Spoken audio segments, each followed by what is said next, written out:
What is up, everybody? Corey Vincent here with the Video Game Bang, brought to you by our sponsors, Oblivion Comics Coffee. Come for the comics, stay for the coffee.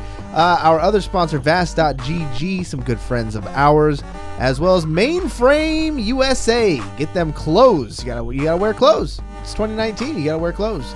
What is up, David Webb? How you been, man? What's up, pizzas? You took mine, so I figured I'd take yours. Did I? Yeah. I did it unintentionally. It was subliminal. That's sad, actually. I really, you bummed me out because I didn't do it on purpose. Because I was like, I was doing what I usually do, and I lip sync when you do your intro. Oh, and you were thrown for a loop. I was thrown. Yeah. Yeah, you gotta keep up, man. Keep on my toes. Doing good, sir. Doing good. You been streaming? I haven't. I've been feeling really crappy this week. My God. First day I felt good, so maybe tomorrow? And nothing makes you feel better than when you turn on that stream and you get the smiling faces of people like Pocket Asian, Drew and the TARDIS, Blood Ocean 07. Well, I mean, I don't see this. Thank you guys hanging out with us. And Curtis, my other streaming compadre over here. You've been streaming a lot too. You've been hitting the grind. I've been grinding, man. Grinding on my 2K, grinding on my stream. I like web, like things are starting to turn around. I'm feeling better. When I got energy, I can actually do the streams. Can you guys get on like the same page, like with your health? Because like David's streaming all the time, Curtis is, and then Curtis comes back. Are you guys the same person? We have the same birthday, so I figure eventually those two things will line up and we'll be streaming. I was gonna say, I mean, have you ever seen us in the same room? But we're literally in the same room. You guys are actually in the same room right or now. Are we? Or are we? The people watching the stream live on twitch.tv/videogame_bang. Hey, that was silky smooth. Thank you. She joins us back on the show from a weekend bender, apparently. Oh my God. Emma Skies, how's it going? I'm so tired. That's right. I just saw the tweet. Somehow this ended up with me on the roof. Holy hell! That was we beer were pong. playing beer pong, and then I was on the roof, and I'm just gonna leave it at that. Do you want to talk about who you were playing beer pong with? It was my mother's 50th birthday. You played beer pong with your mom on her birthday? Yeah. On her name day? On her name day. On her name day. Wow. Because we're like sitting around, and we'd already like done the stuff that we'd done earlier in the day, and she's just like, "What should we do?" And my sister's already like half drunk, and she's like, "Beer pong!" And then we fucking set up beer pong. Was it just the three of you? No, my sister's boyfriend too. Okay. So we're 2-on-2. Some 2-on-2 beer pong with your mother. I envy that type of relationship. And what's crazy is like I've never seen pictures of your mom before. You look exactly like your family. Yeah. I saw the picture. I was like, yeah, that's her mom. That's her sister. 100% related. The seed is strong in that family. As you can tell, Game of Thrones is coming up, and we are so fucking excited about it. So it's gonna weasel its way into our conversations more and more. We're in fact going to start a secondary podcast on our Patreon, which I'm voting we call Bang of Thrones. I knew you were going to say that. Come on. You came up with that. Come on. Who did? Was it you? I can't remember. I thought it was Curtis. It was Curtis. To be fair, it sounds like a Cory thing. But it could have been Curtis came up with it because he knew Cory would go for it. No, I remember it was Curtis because I thought, or I said, I'm really glad that it wasn't Cory that came up with it because he would have said Game of Bangs. You're right. I remember that. You're right. Yeah. I've just been hanging around Cory too much. Yeah, the Vincent of him is rubbing off on me. Ooh, let's sorry, segue guys. from that I conversation. apologize to everybody. I hope that doesn't happen. You're welcome, Video Game Bang. No, I'm excited. We're rewatching. You've already finished your rewatch, Emma Skies. I have. So you are prepped and ready to go for this season. David and I are still in progress. I think I'm on track to Where rewatch. you? What season you're on? Season 4. Okay. A solid okay. season But when 4. did you start? Ooh. Exactly. About 3 months ago. Let's see. When did season 7 end? Yeah. Yeah, it's been a good ride though. So check it out on our Patreon, patreon.com/videogamebang. More details on that one coming soon. But there's so much news to cover. This is not going to be like those people who bitch and complain. These little snowflakes on iTunes No, we got a few reviews in the past where they say video game podcast pretty good, but they don't talk about video games until like 10 minutes in. Well, we're going to break the cycle. That was like one review from like 2015. And it's still with him. And it haunts me to this day. I think about it before I go to bed. We'll get to that. We will get to that. But first, let's start off with the news that everybody wants to talk about, and it is the big merger Emma Skies, fill us in on the details. So, to placate everybody who says we don't talk about video games, we're going to talk about movies. Hey, there's video games in this. Hey. No. Is there? Is there? I love that we specifically talked before the show about starting with the Fox Disney merger, and you still thought that was a good segue. That was a great segue. It's improvement. Wait a minute. I got it. Disney, Kingdom Hearts, video games. Yeah, Disney, that's Fox. where I was going. Boom. And Disney made those toys, right? Remember that game that was actually really fun, where you had the little Disney put the little Amiibos? Oh, No. the Disney better. one? Yeah, the Disney version. You say better, but it defunct way quicker than Amiibos did. I mean, Like it died. but Amiibos were like not really a game. These were a game, and then you could swap them out. It was just like Skylanders, actually. It's more like Skylanders. That's true. It was but kind of for based Disney. off of it. I felt Yeah. like, It was Skylanders with the Disney skin. Anyway. Yeah. Okay. Well, that's video games, but let's get to the important stuff. So we started talking about it a year ago when it first was announced. I think over a year ago now. Yeah. That Disney was going to buy out Fox essentially, and we're like, this is fucking crazy. And as of last night at 12:02 a.m. Pacific Standard Time, Disney now owns Fox for the most Yeah, part. it's official. Are we happy?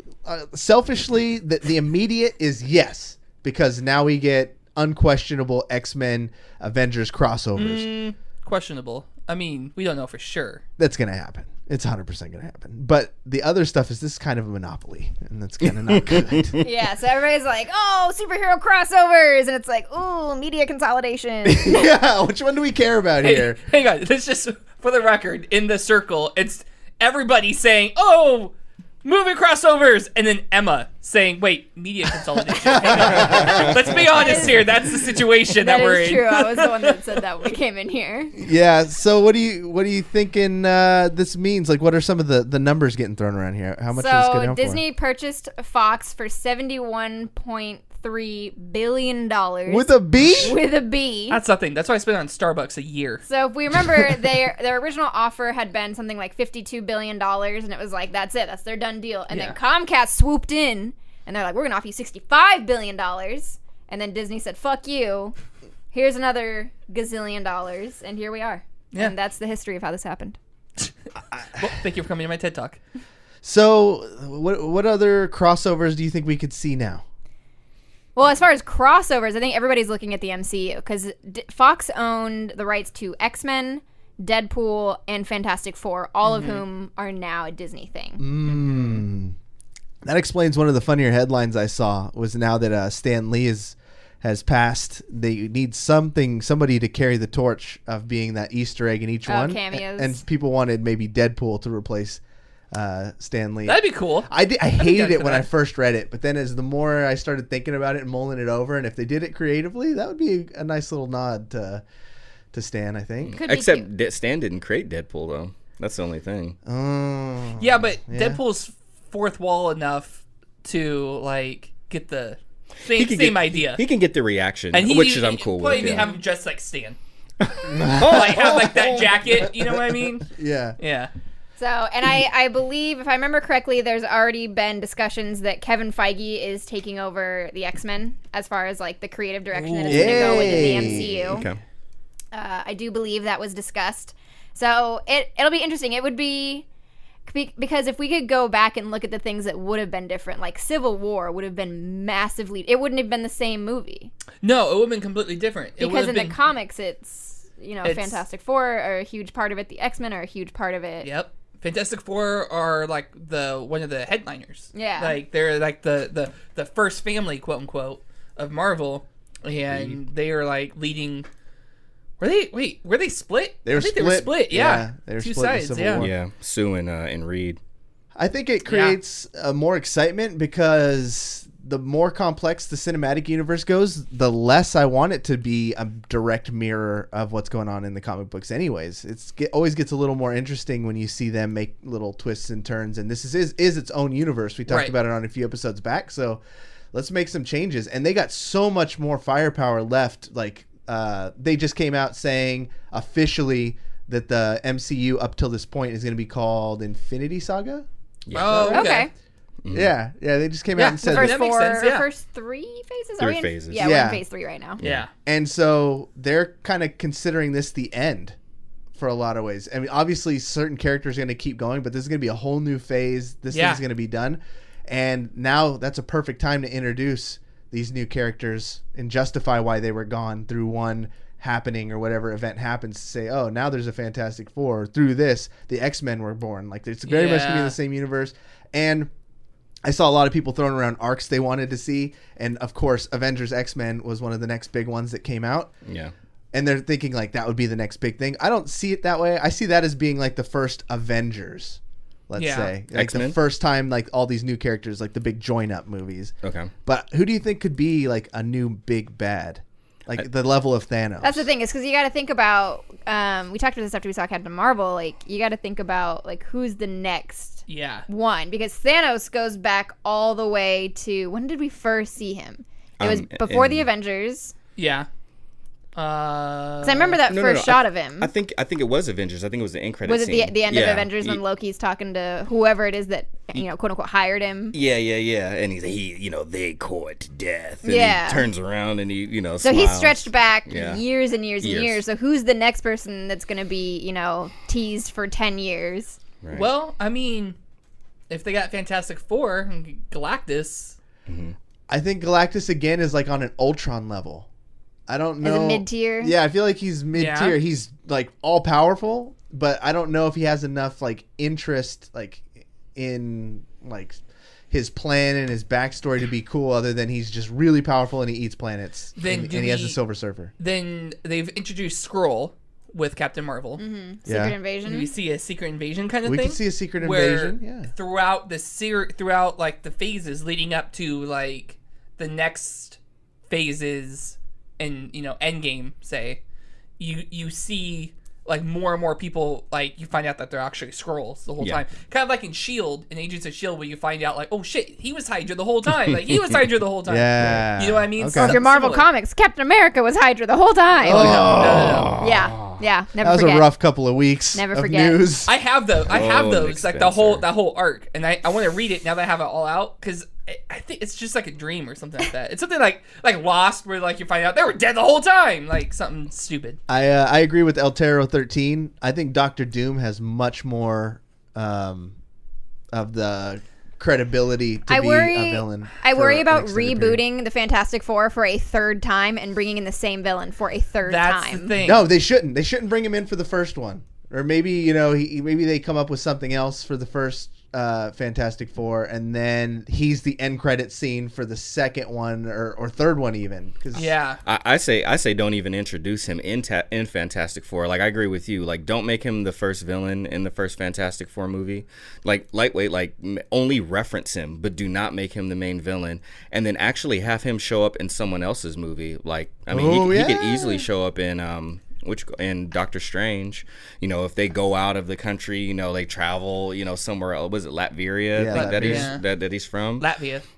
36 Latvia. That's Kristaps Porzingis. Another character who should get a major buff after all this. Oh no! So where does Sony land in all this? Because I was gonna say Norman Osborn. Norman Osborn has some crazy. Yeah, no.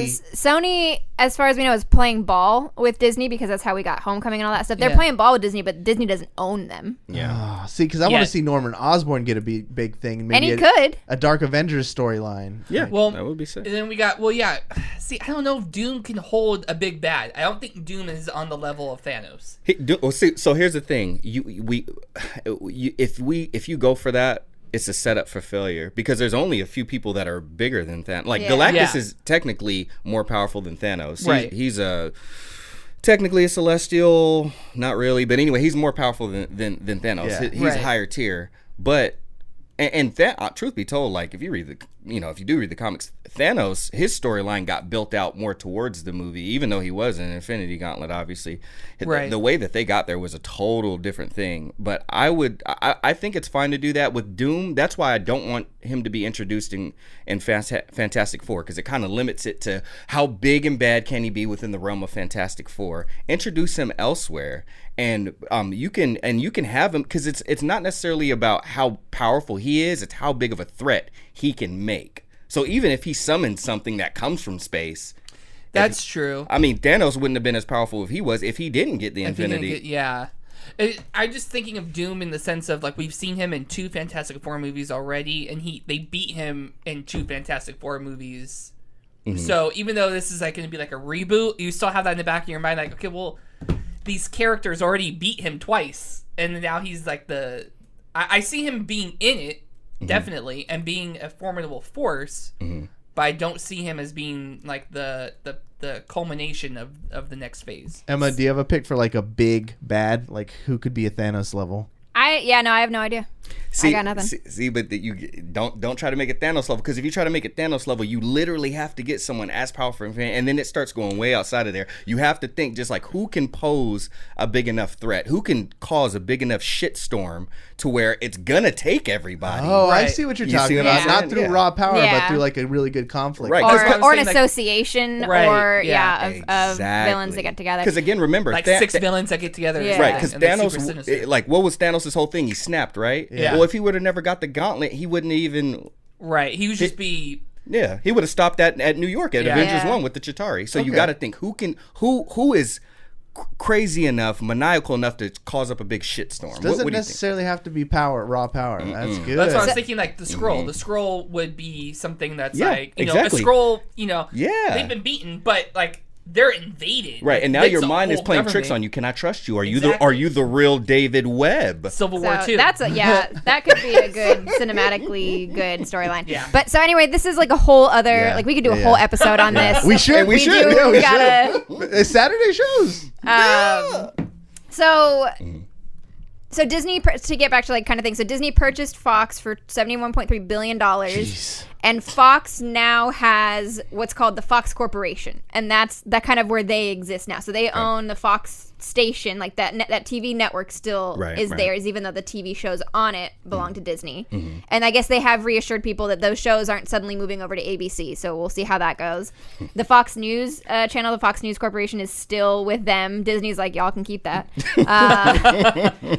Fox Sports, they still own that. So Fox is at this point basically a sports and news thing. Yeah. So they own their own sports stuff because Disney could not take those because the Justice Department said no. Because you have ESPN. You have ESPN and the local affiliate. So like our Fox 40 news station Yeah. still belongs to Fox. So all of those things are now what's called the Fox Corporation, that's now owned or still owned by Rupert Murdoch.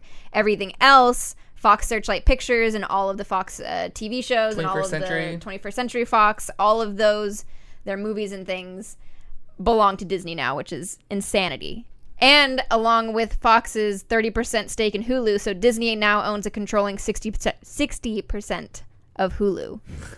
Yikes. This is crazy. This is what I'm talking about, media consolidation. This is outrageous. I can't say like it's honestly not a great thing like on a world scale. But it's crazy. Like, we're going to get to a point where there's only a couple of these companies left and everything we consume is going to be made by the same people. Well, here's a weird thing that I believe is that the consolidation always seems to happen on mediums that are kind of dying or on their way out or not like highly like valued. So it is a lot in this entertainment, but like I worked in radio for a while. And it is like the Wild West. Like it's all basically run by iHeartRadio. Right. And they run everything uncontested. So a lot of the television side of it, I don't see that as a big issue, but it does come to like when we start getting into the tech and movie side of it where I think it's much more important. So I don't know how it slipped through, like, because this had to be approved. It did. Like, I honestly can't believe the Justice Department let this go through. The only thing they told Disney was you have to sell off these 22 regional sports stations. Like, you can't own these. You can own everything else. Yeah. But you can't have this. So, like, more power to them, I fucking guess. But damn. Maybe without those sports stations and the local news stations and stuff like that, they're still under the limit. You know what I mean? But there's not really a hard and fast limit. Oh. Antitrust laws are very weird. Yeah. There's no, it's situational. I wouldn't say it's subjective, but it's situational. Yeah. It's up to whoever's deciding, whatever what kind of mood the Justice Department decides. Yeah. So it'll be very interesting to see what happens with Disney Plus, because they now own a shit ton of crap. It'll be interesting to see what gets moved over to Hulu because Disney Plus has been said to be family friendly. So I imagine everything else that isn't will go to Hulu. Yeah. And it's going to be interesting the hit that Netflix takes.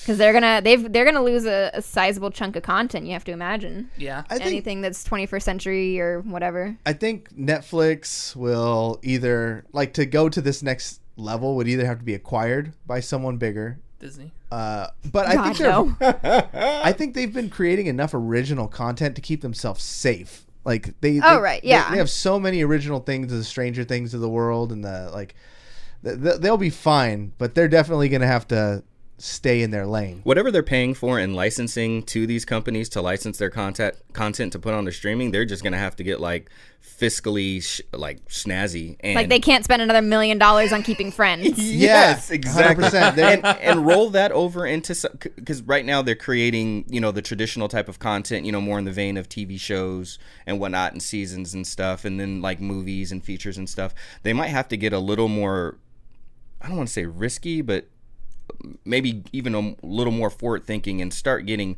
other types of content, so where it's not just hey, I want to veg out and watch this, maybe getting some lower in people, hey, bring in some podcasts that are up and coming and different types of content to offer, because you want to start I mean, they're right now, for the last 2 years, it was building a catalog, so they're not dependent on a Disney or a Fox or anything else. And then now that they're starting to build a catalog, just they got to keep new shows coming in, but the old ones that people have been talking about, people are still gonna watch those ones. They'll get paid, but they gotta start creating just something a little more diverse and going outside of it, because they already got the catalog now. Netflix is already imagine Blockbuster and how they're just kind of a meme now. They're just a joke because they didn't evolve with the times. Right.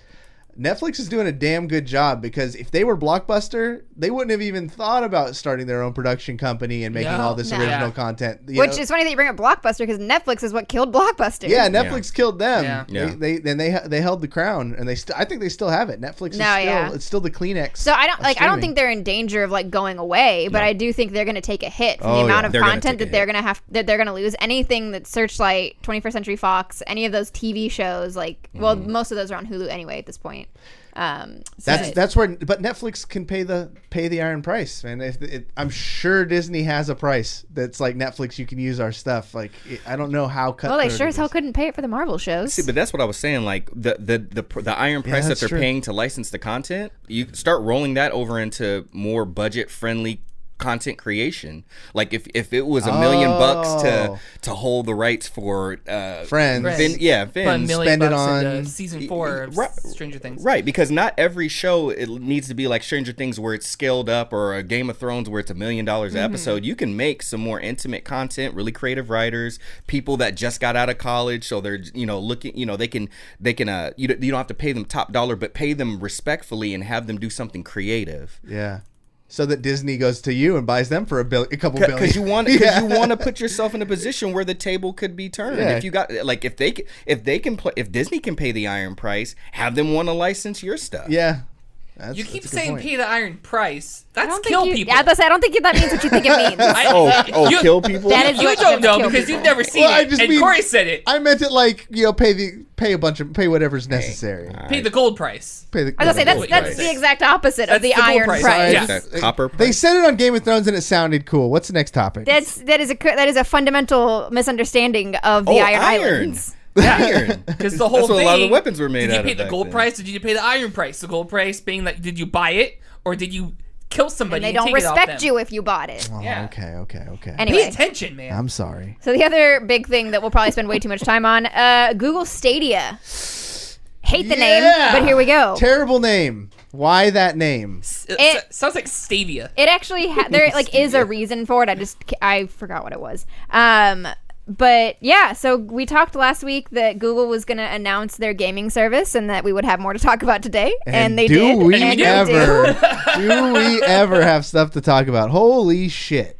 So Google Stadia is exactly what we thought it would be for the most part. It is a games streaming service. So it's like, I was trying to explain it to somebody and I said it's like Xbox Games Pass if you didn't have to install anything. And you didn't have to have an Xbox. It's a stream, like you're streaming the game. It's like Netflix for games, I guess is the easier way to That's say better. that. Yeah. So you are the thing that they have it very, very, very connected to YouTube. So the thing that they say is you're watching a gaming video on YouTube of Assassin's Creed was how they demonstrated it. Assassin's Creed Odyssey. And a button comes up that says play now. And you click that button, and within, quote, as little as 5 seconds, if you have the best internet in the fucking world, And you're already on the game. you can be playing that game.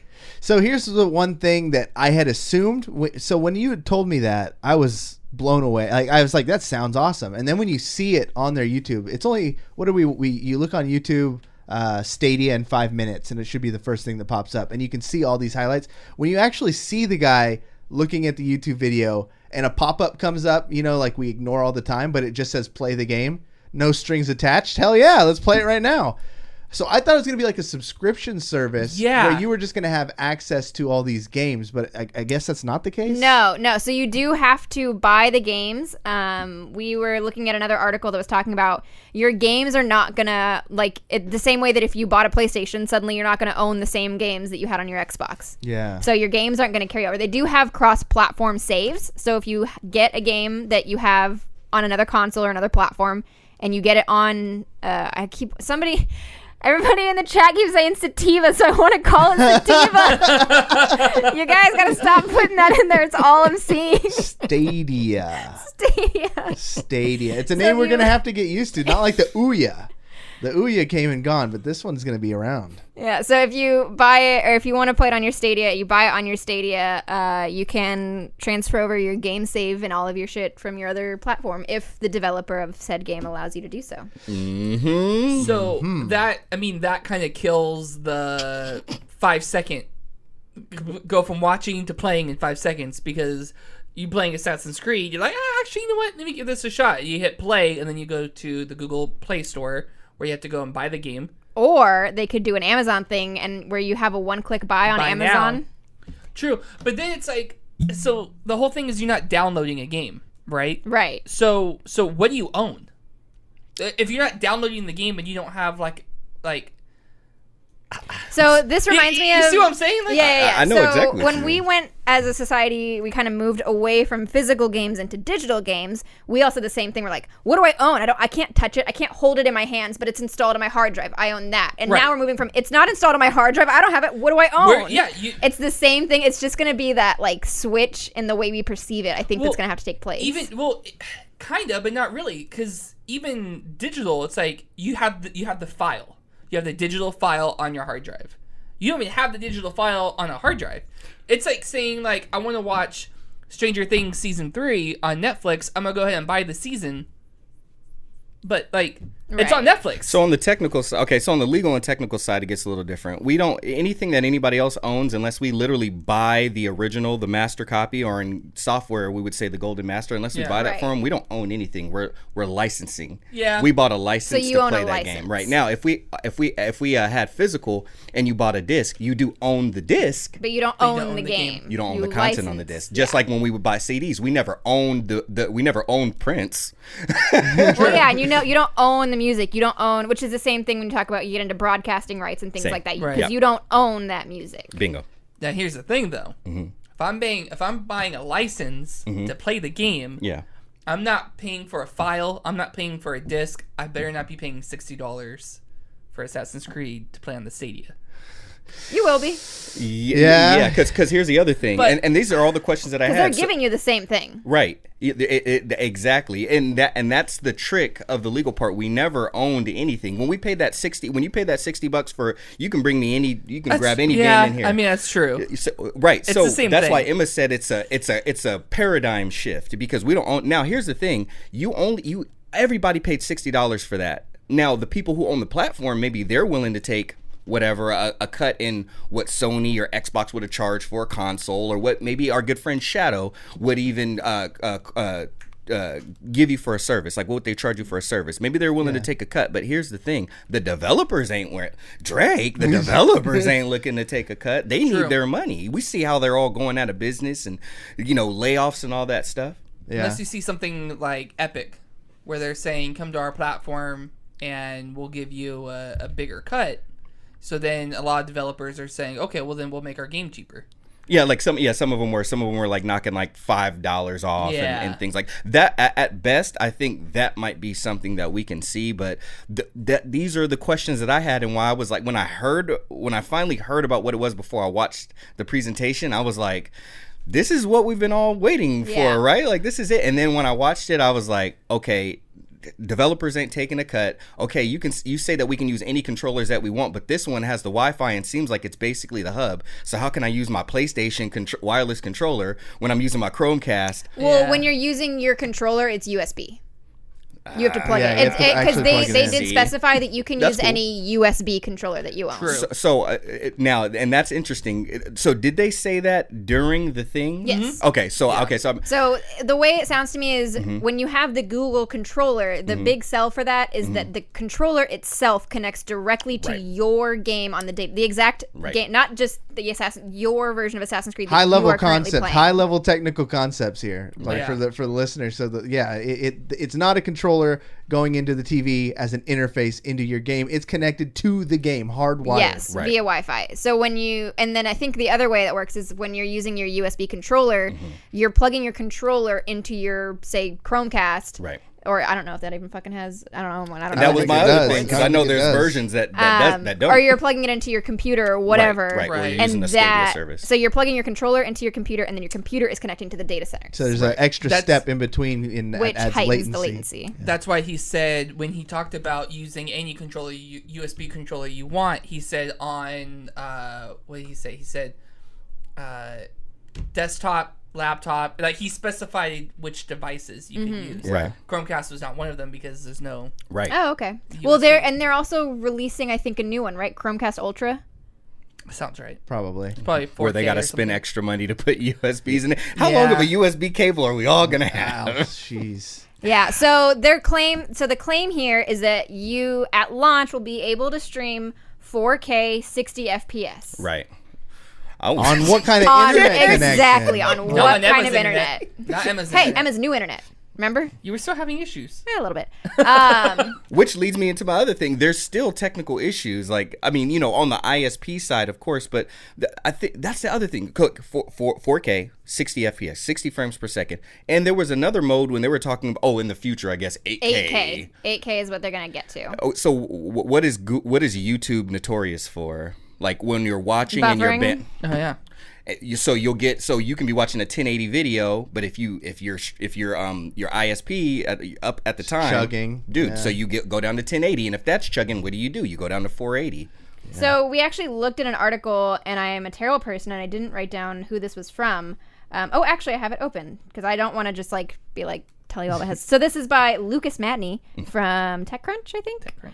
And so he put out an article. He basically said, I got to sit down with Google Stadia with the Google controller, and this is what latency feels like on it. Okay. So he talks about, he went in and he starts, he loads up Doom, the 2016 Doom game, and it starts off real bad, like buffering pretty bad. It's stuttering like a PowerPoint presentation. It's going back and forth between like crisp 4K and like indecipherable blurriness.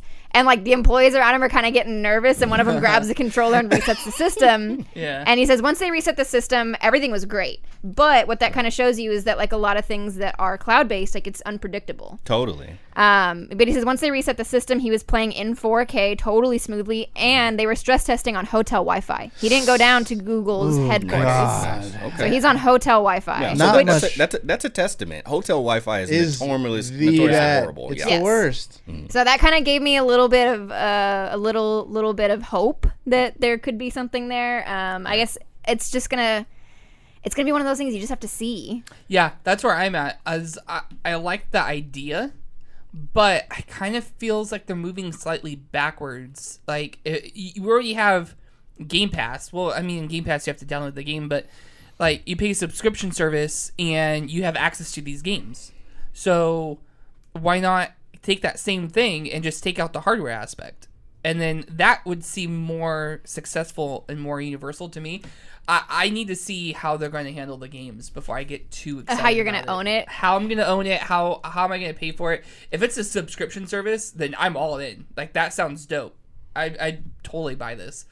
But if I have to pay per game, like that takes away some of the features. Like the big thing is see it on YouTube, play it in 5 seconds. Well, you're not really 5 seconds unless you're, one click to buy. I think the other part too. So there were some other nifty little features that they talked about. One was really cool where he was playing some sort of spaceship game, and he paused it basically, took a digital capture of it, and created a Google link and put it on Twitter.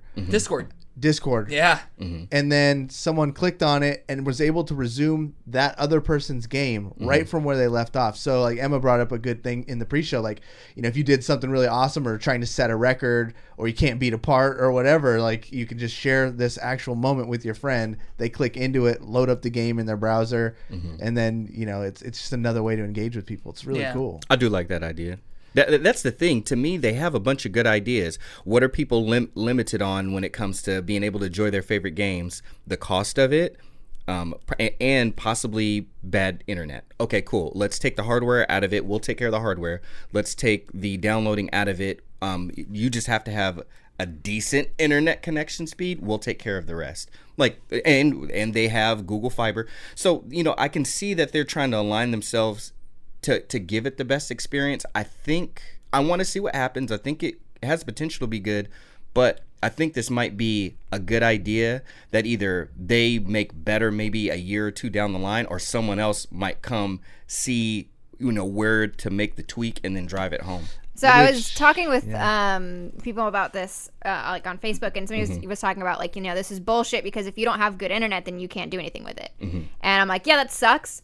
But like a lot of things, it's just not for everybody. Yeah. It doesn't have to be for everybody in the beginning. Like, what? Maybe at this point, it's a luxury item that you can have if you have high-speed internet and you have good internet. Yeah. But you get those early adopters. You get all those people that buy into it. You get all the people that spend their money on that. And then Google can take that and invest in infrastructure, invest in making the program better, invest in making everything about it work and be more viable for everybody. The Tesla method. Yeah, that's exactly what I was thinking. Yeah. I mean, it's the everything method. Honestly, like when you're doing something that's a first, you have to make it premium. Airplanes, they did the same thing. Yeah, and then later, and that's what I mean by.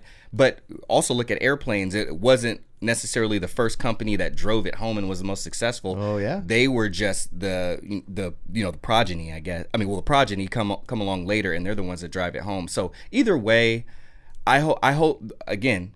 I'll say the same thing I said before we even knew what it was. I hope that they stick with it, and they drive it home, because one thing about Google is they only need to see that there's interest. They're not hurting for money. Right. They can build all this stuff out. They just need to see two things. Are people interested? Cool. If so, how are they using it? Cool. Let's drive down that And to be honest, they're probably, like, on the grand scheme of Google, the gaming part of this is probably one of the smallest.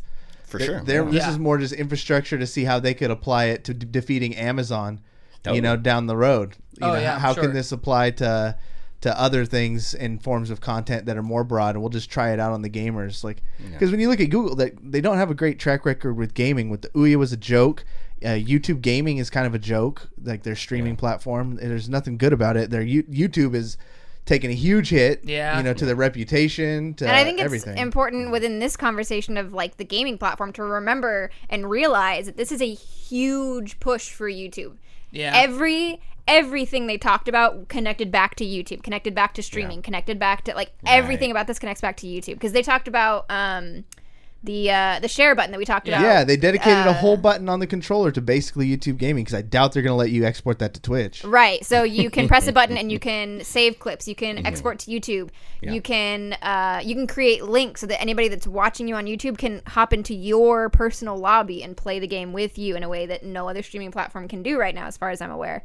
At least for most games. Which is like the next level for content creators, right? Like the ones that had like a link to that game in their game store, so they can now it's like, hey everybody, I just got this far in the game, super dope. Like go to this link, pick up where I left off, and then they make money off. So I do like that's that. In Twitch. Yeah. Twitch already has that. Right, but for buying the game, right? They don't have it where you can pick up where the other person, like if I'm watching, Ninja play or whatever, some other game that's not a a battle Battle royale. Royale. Yeah, can I pick up where he left off? Yeah. That's some big incentive. The That's other really thing cool. that they put on the controller that Webb almost lost his mind over was the Google Assistant. Oh my gosh, yes. So there's a button in the controller that connects to the Google Assistant. So, you press the button, it says, how can I help you? And you say, they show that somebody's playing Tomb Raider and they're like, how do I get through this tomb? And they're like, give me a second. And it basically, what it does is essentially it runs a Google search for you and it finds tutorials, it finds YouTube videos, and it scrubs to the estimated point. Like, you don't need to watch this whole video. This is where you are in the game. This is the point in the video where you need to be. So cool. And it just right on there, which, is the same thing that most of us do now. You put down your controller and you pick up your phone and you look at it. So it's just taking out that extra step. Totally. Yeah. And putting it in there, which is very cool. Yep.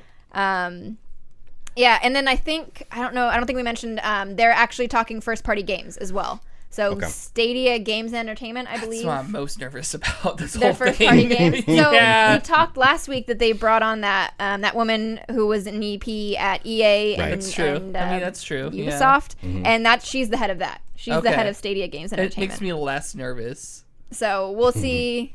We'll see what they do, but they are going for first-party games. I hope they make it first party games are not like that's not their focus. Let's Right. make the service the focus, and they also offer this. Total, because that one of the ideas that I had, the concept of getting opening that present up on Christmas, and then once you open it up, you get out the remote control car or whatever it is, and there's no batteries. You can't find a AA. Yeah. Right. That stunts the experience. So to have the platform and to at least have like maybe 3 starter games, maybe, But that like solid AAA They have starter to be. games. Well, Yeah. they demonstrated with Assassin's Creed Odyssey, and they did say that they're going to have Doom Eternal at launch. Okay. So Wait, but okay. So that Doom Eternal, will you have to purchase it, or will it be part of the service? I'm talking about something that just comes with I the, see. Yeah, I see. because people, how people are, and everybody got different budgets. Well, Hey, when you copy buy it. an Xbox, unless you're buying a bundle, the Xbox doesn't come with starter games for you. Right, it doesn't. And But that's not good either. And at this point, you're not paying for the Xbox. It sounds like Stadia is going to be the thing you can access, and the games you'll have to pay for. I'm not quite sure. Should be reversed. because I don't understand. Yeah, because see, that's the thing. It's a platform. So if it's like, okay, cool, I logged in. All right, now I got to buy my first game to get started. So what am I waiting for a game that I like to come out on the platform? Like if I just buy it, like there's not a dope game that like is pretty cool that like some of my friends are playing that I can just hop right. It comes with the service. I can just play it. And do you have to pay for the service? That's the thing. You pay How for the much do you service pay for and the pay for service? the game, or is Right. it? You know what I mean? So this is kind of one of those things where the announcement left us with a lot more questions than it did answers. Yeah. They did say that they'll have a lot more information coming in the summer. So I don't know if that means they're going to be at E3. I don't know if they're just going to have their own Could be presentation at some August, point. the last month of summer.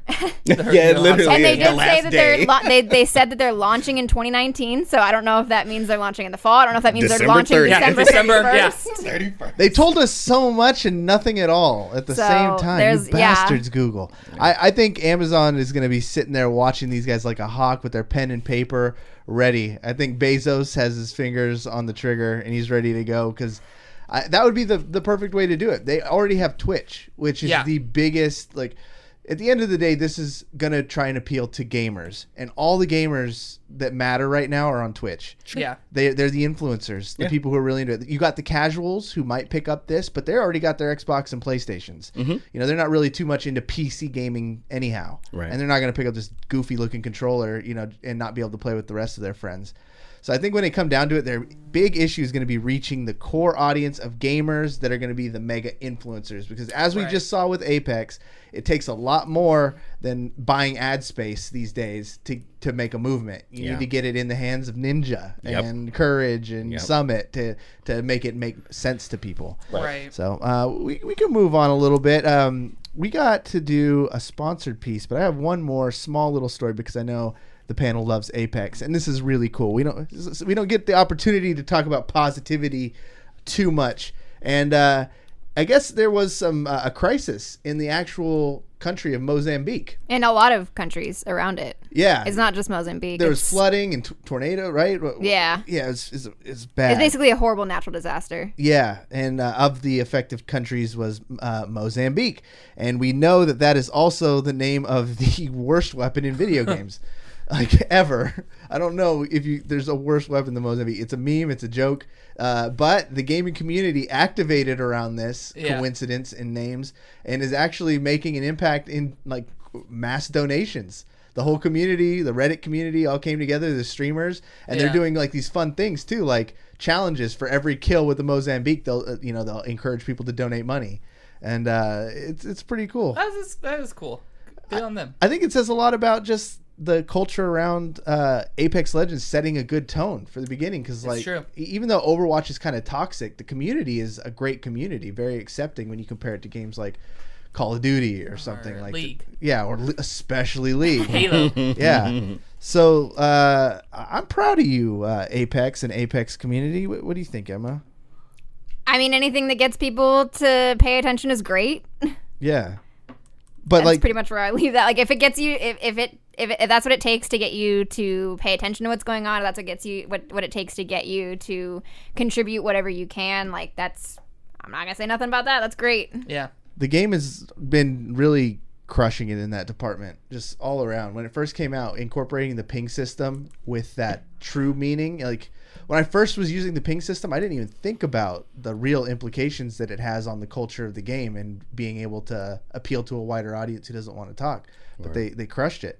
I actually, when I did my talk at Berkeley, one of the people I met, she works for EA, and that's like that's her big research project is toxicity in the gaming community. Ooh. And she worked very closely with the Apex team. Okay. And like completely opened my eyes to what they got going, and it's part of a bigger thing that they've got going over at EA specifically.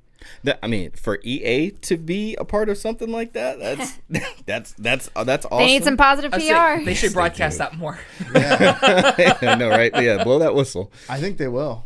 But yeah, like Emma said, I mean, anything.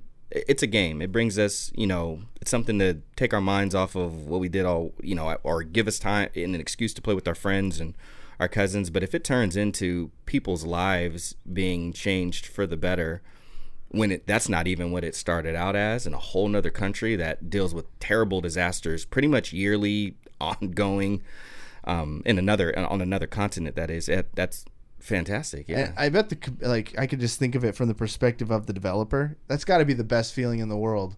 Like most people put out a shitty or unbalanced weapon in the game and they get roasted for it. And it's the worst thing. But although we meme about the Mozambique, we all love the Mozambique. Like it's so bad, and it's fun because it's so bad.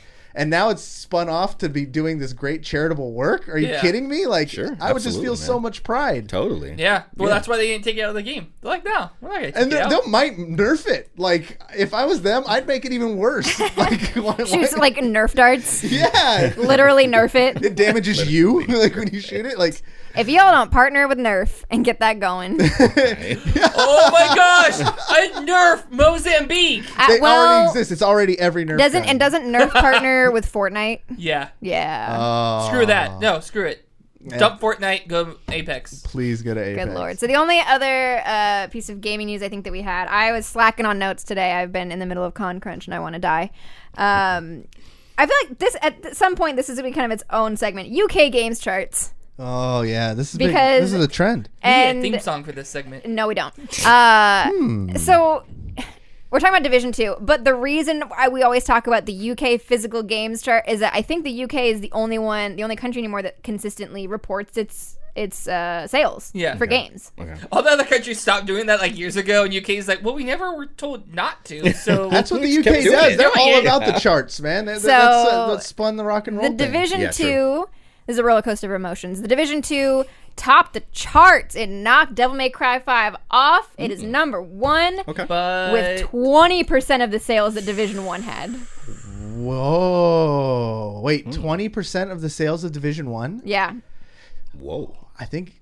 why? That is a hefty fall. Was the game that bad? I thought everyone loved it. So the reviews for Division 2 are actually very good. Well, they're pretty good. Like it's got like an 80 on Metacritic. It's getting good reviews, but it just nobody cared about this game. So Division 1, when Division 1 came out, first came out, everybody there was nothing to do. Well, no, I mean it was fun. It was a fun game. The idea of it was really cool, going in and going throughout the city in a semi-open world kind of situation, and having all these different encounters, playing the game kind of how you wanted to. But when it started taking a hit was the end game. There wasn't a lot to do in the end game, and then they started doing updates, which people got really irritated. Like, you could basically just troll people, and you can get all this different armor and extra health, all these different perks, to where you're just a bullet sponge in PvP, and just people just got pissed. Yeah. And so Division 2 took all the good stuff from Division 1 and kept it, and then fixed the things that they messed up. Kind of what like Destiny tried to do. So yeah, I've heard that Division 2 improves on all those things. It's back to a shooter looter that Division 1 in the beginning was. But so many people got pissed off at Division 1 in the end game and in the end cycle of the game that they're just like, I'm not gonna.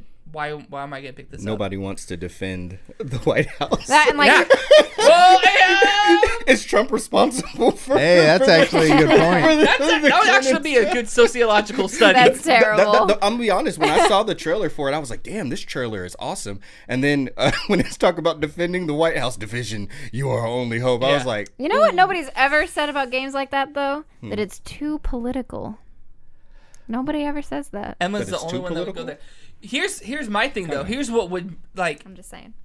Y'all say what it's would too make me political when buy it's the a chick. game is if they took the mechanics from Wildlands, Ghost Recon Wildlands, and put that into the Division 2. So kind of merge the two together, have the play mechanics of the Division, but the open world idea of Wildlands, where you can take a mission and there's 50 different ways to do the mission. Like, I played Wildlands, like, last week, and there's a mission where you're supposed to fight your way up this hill and, like, interrogate somebody and then try and get out. And we just took a helicopter around back at night, dropped one person off. They did the interrogating. They got back in the chopper. We took off. We didn't fight one person. And, like, you can do that in so many different ways. And that'd be cool if you could do that in the Division. And you have all these... But the Division 1, at least, it was semi-open world, but there was still a track. There were invisible walls that you could hit. Right. So, Well, hopefully the word of mouth will spread and it'll pop up a little bit. Was Anthem on that list? Anthem's gone way down. I don't fucking know. It's not even. You know what? It's so far down the list at this point. It's not even on this article. Damn. I'm really There it interested to see how they calculate, or if they calculate the like how they're going to monetize the battle passes that just came out on Apex.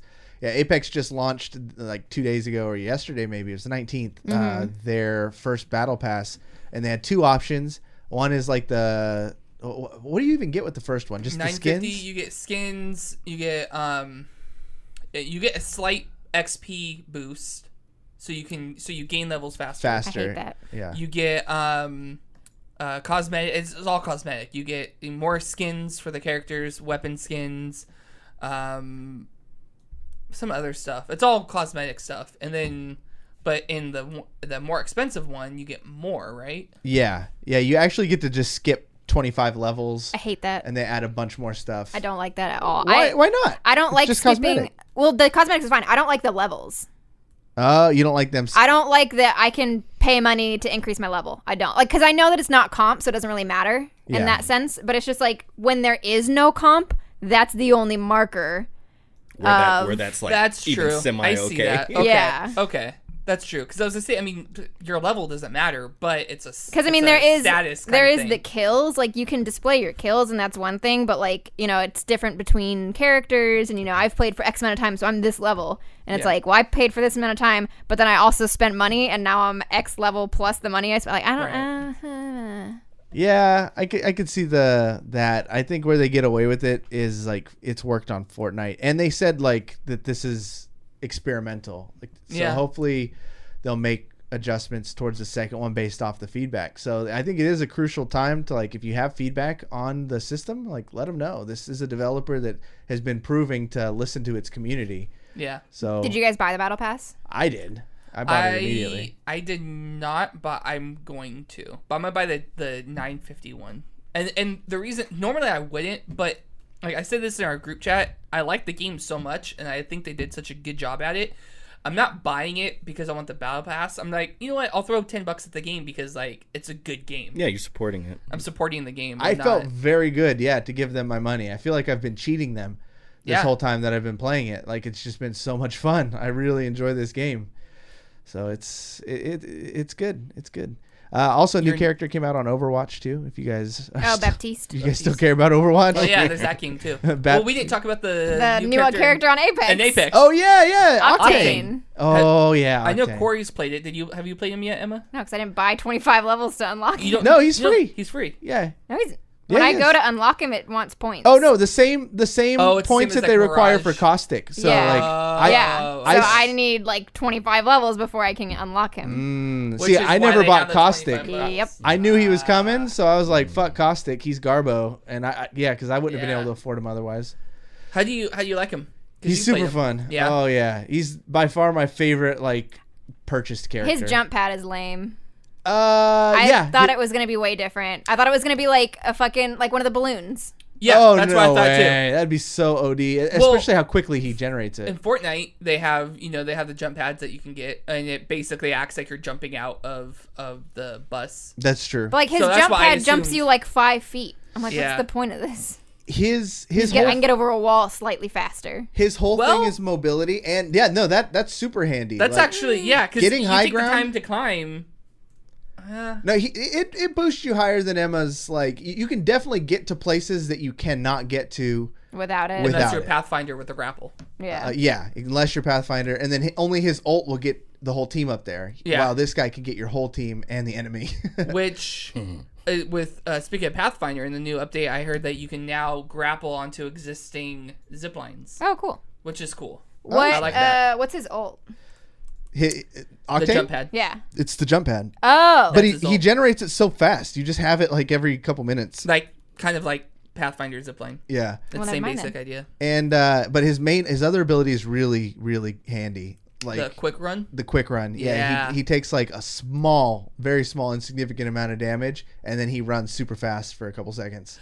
My my work chat today was just like all full of just Apex stuff. Every once in a while, somebody would come in with like an actual IT issue that was going on. The rest of the time, it was all just Apex and Octane. And one of the guys was talking about Octane being a pain early game because of that. Because he's small and he's fast, he can get to weapon crates a lot faster than somebody else and can have a slight advantage. So you land in airbase with 2 other teams, and you hit that run. Yep. You get all the weapons, and you turn around and you kill everybody behind you. Yes. If you're not popping that move as soon as you land with him, you're not playing him right, because he is ridiculous in the early game. And like David said, he has the small hitbox like Wraith. Yeah. So he's kind of hard to hit.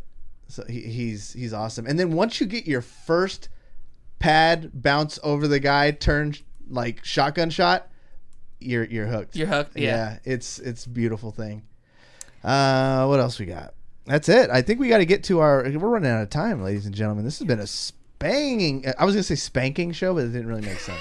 I'm uncomfortable. This has been a... Oh, I replayed that in my mind. That's bad. Wait, what?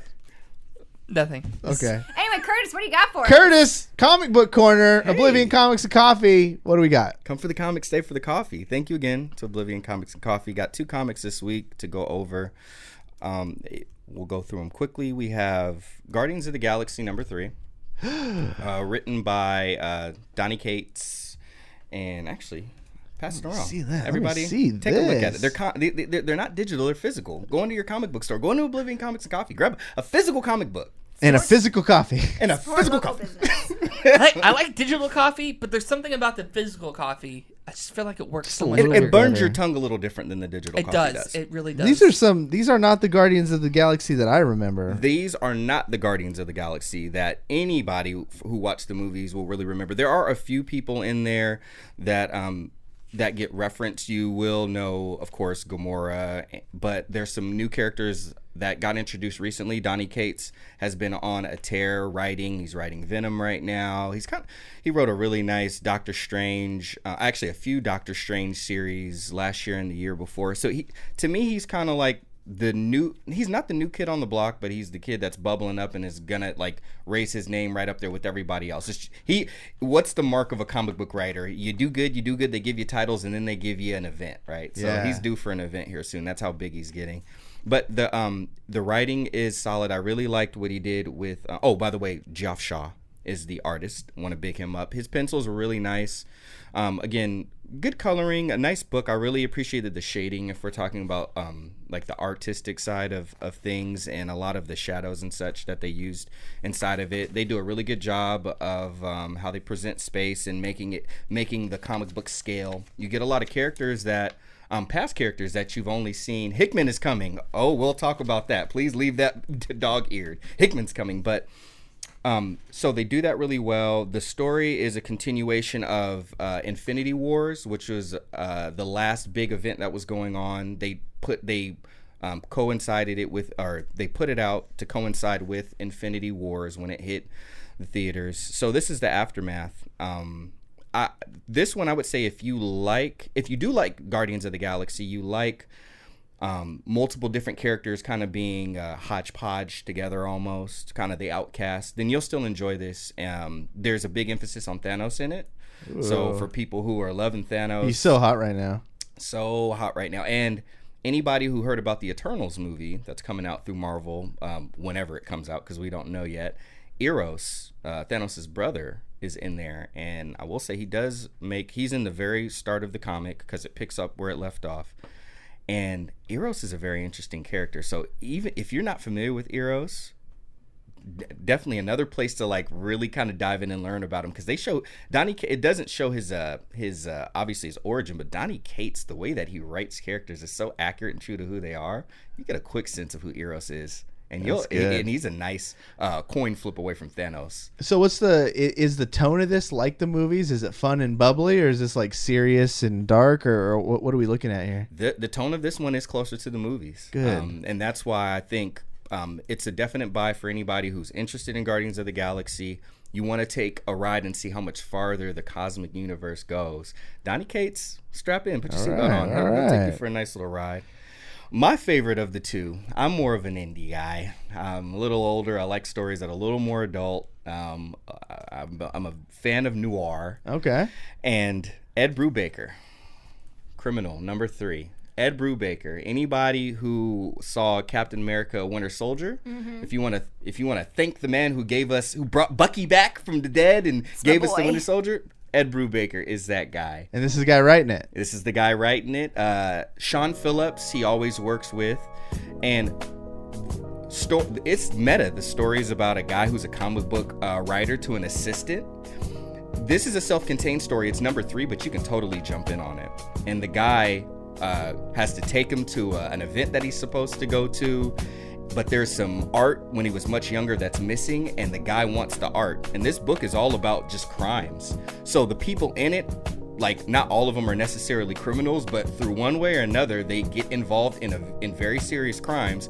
But the crime is the vehicle. The crime is not the point. You get a very, very awesomely written and interesting story. It takes you all the way through. Valleys and peaks, dynamics are good. And then in the middle, you find out it's not what you think it is. And then at the very end, the crime happened for a whole other reason than everybody thought. And it is so satisfying. So all this in one book. Oh my God, you have no idea. Like, when we're done, I'll hang out here just so you can read a little bit of that. Like, it's the art's beautiful too. The art is solid. But you guys, I hope all of us here just at least read half a page of this at some point in time. It's incredible. Fattel that Ed Brubaker did, he did Criminal before. This isn't rebooting it, but a lot of the characters from the Criminal a few years ago get brought over into this, and he's weaving the stories in and out. Fantastic. This guy wrote an episode for Westworld. So everybody remember how much people were loving Westworld, and it's noir feel and cerebral thriller.